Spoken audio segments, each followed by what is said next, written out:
Now, if we were to say, guys, understand right now what's happening out there, and I was listening to the reports, and the fishing's not good, and guys, there are guys that are catching some fish, okay? A lot of what's happening is what we call rat fish, okay? 6, 8, 10, 12, 14 inches, rat fish, okay? The guys want to go out and they want to catch the big fish. Well, what's happened, guys, is this time last year, when we were hitting those big fish, usually February 16th when it really gets started for us. Every year is different, like this year. February 16th is usually the time when we go. That reservoir was at 1262 last year. Okay? It's at 1284 right now. It's not moving. Now, we think everything is temperature driven with fish. It's temperature driven. The underlying thing of that, guys, is it's not so much temperature driven as it is current driven. Now, you talk to the guys that have been fishing up in Kettle, Lynn and my other buddy John, and the guys up there. They're catching some good quality fish. There's a little bit of moving water still going on up there. Down below, it's filling, coming back, it's holding, all right? Those big fish understand that they will sit out in the river, be it down at the rock across from Seven Bays or up at Outhouse or Neighborly or wherever, until that water starts to drop. Temperature-wise, you'd go, temperature's fine. What you got to understand about temperature, guys, is that infrared light is the light that warms the water. When you're out there and you're fishing, you're all bundled up and the sun pokes out, that warmth that you feel, that's infrared light. Okay? That's the sun's heat. That's the heat from that light bulb, my body heat, whatever. That's infrared. That infrared only has the ability to penetrate the water 6 or 8 inches. So when you see that reading of 42, 43 degrees, you go, that should be dialed. If you go down a mere couple of feet, guys, it's 35, 34 and a half, still extremely cold. Those fish, they can be active as can be at that temperature. What it has to do with is when that big mass of water starts to move, when they start to drop it. I try to fish when I see the water dropping. I don't waste a whole lot of time down there, because this is my time of the year in the winter times when I do a lot of editing and stuff. Okay, I'm getting things caught up so I can fish the rest of the year. I'm trying to go at the peak time. If that water's just sitting and it's not moving, the fishing is not going to be super great for you. Okay? The arm's all muddy right now, and sure, it could be from that slide. I'm sure that's been that's probably a big part of it. But 2 years ago, it did the same thing. It was muddy. What happens is that runoff comes through, it gets everything all churned up, and typically what happens is that as it keeps the system flowing, that mud sits on the top 2 or 3 feet, 4 feet, whatever. You drop your camera down, and all of a sudden you go down into clear water. What's happened is you got the Spokane, you go across it anywhere right now, it's blowing hard. You go across Harvard Bridge out by where I live, it's flowing hard. When it starts going down through the lower section, down through the arm there, it's churning it all up. And it's basically pushing into this wall of water that's wanting to come this way, which creates a mixing point. And now it's muddy from top to bottom. That's what's wrecking the fishing. Okay? The ratfish, I'm going to use a personal analogy with people. Ratfish of any nature, crappie, whatever, bass, guys, they bite all the time. Okay? You think about when you were young, when I was in sports and doing my stuff, a gallon of milk every other day. Okay? You ate and ate and ate and ate and you never stopped, and your parents just kept getting more, poor. Okay? Small fish eat all the time. I don't care what's going on. You can go out and catch a small fish, with the exception of when I was out about 3 weeks ago and I got skunked. Okay, it does happen. Okay, and we're going to talk about why I got skunked. Okay?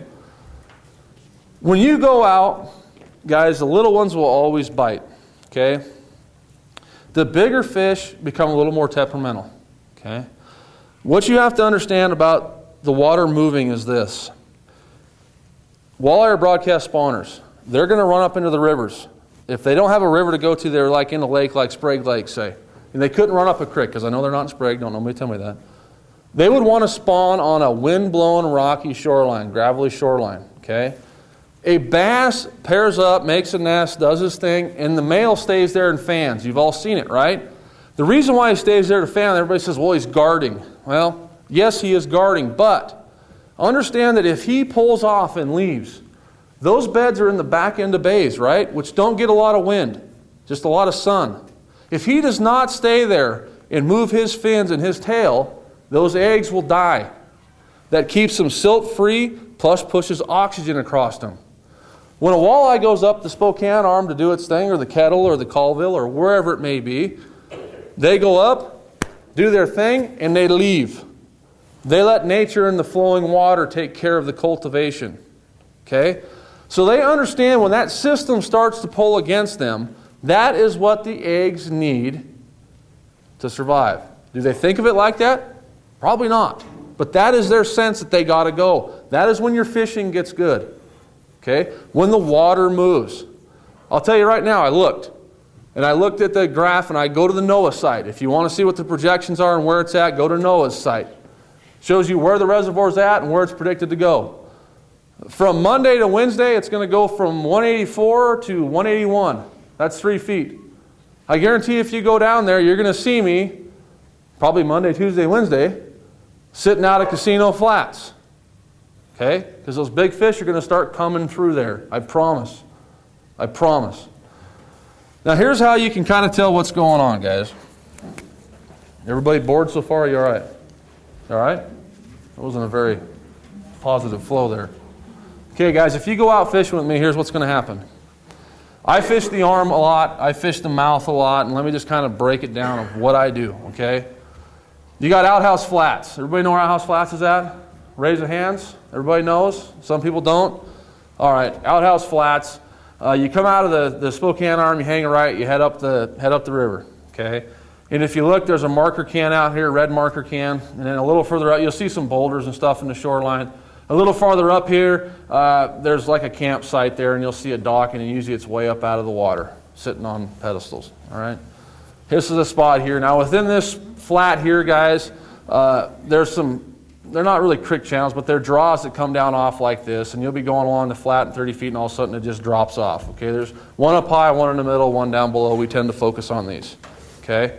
But, so here's the spot here. And then down below you got the rock at 7 bays, and you got this is across from 7 bays, and this kind of comes back, and out here there's some shelves that take place. It just depends on height. Sometimes 42 feet seems to be the magic when the reservoir is right. There's some breaks down here on the lower end of this.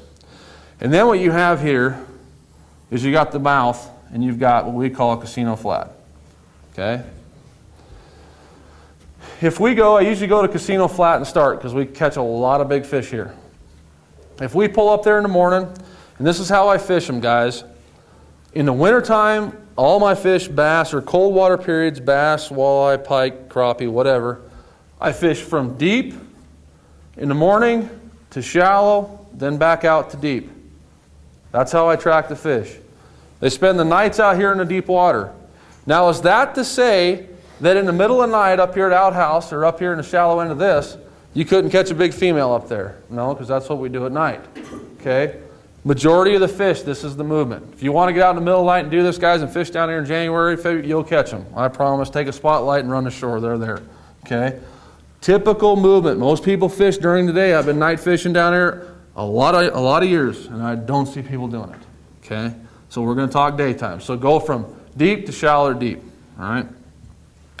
If we pull up here, guys, and we throw out and say we start out, we use blades a lot in February. Blades produce a lot in February. End of February, first week of March, they start to slow down. We start dragging gobies and plastics. So, started out here. We hit a fish. Boom. Okay, we brought it in, and I looked at it, and it was a 14-incher, and it was just ghostly, ghostly pale. Hold them up in the light, and you can see their brain in there, for crying out loud. Okay? I go, oh, this isn't good, guys. So we stay there and throw out again, and we get another one. Ghostly pale. It's 10 inches. And I say, haul them in, boys. We're out of here. Well, we're catching fish. Yeah, but we're not catching the right fish. We blow either up to here or up to here, guys. Either down here at 7 bays or we go up to Outhouse. Typically, I go to Outhouse. We get up on Outhouse. We start fishing. I rip a blade, bring one in. It's 3 pounds.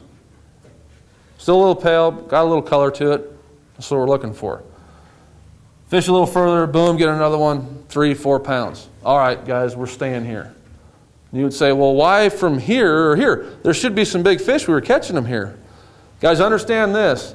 The small walleyes, if you go up the arm right now, you're going to catch a ton of ratfish. You're going to catch 20, 30, 40, 50 a day, whatever, if you get out of school. Ratfish. Who in here is an elk hunter? Nobody elk hunts, so a few of you do. You know what a satellite bull is, right? He's the raghorn out just snooping around, moving fast, moving early, right? The old big boy moves a little later, right? The satellite males are the first ones to make the go. Okay, that arm is full of them right now. All the small ratfish, great for fish tacos. Okay? We get up here and we start getting those fish that are, 2, 3, 4, 5 pounds. That is the class that we want. Okay? Those are the bigger, more mature fish. Somewhere within this, maybe the 2, 3s were down here at this bottom trench, and we move on up, and all of a sudden we've got bigger fish at this higher trench. Or the same thing down here. Okay? You're looking for that size class of fish. Now once you get there, guys, it's just a matter of starting out deep, moving up into the shallow, and then moving back out. Now, this is going to throw you a little bit. I just got done telling you that, okay, how many of you here think walleye live on the bottom their whole life? Raise your hands. That's a smart crowd. Okay? Smart crowd, or they just don't want to get called out by the teacher. Something like that. Okay? Guys, you go in there night fishing, and I've seen it, and they'll be laying right on the shore in a foot of water. I've seen them swim by my boat with my navigational light on, like a foot under. Okay? They don't live on the bottom, I promise.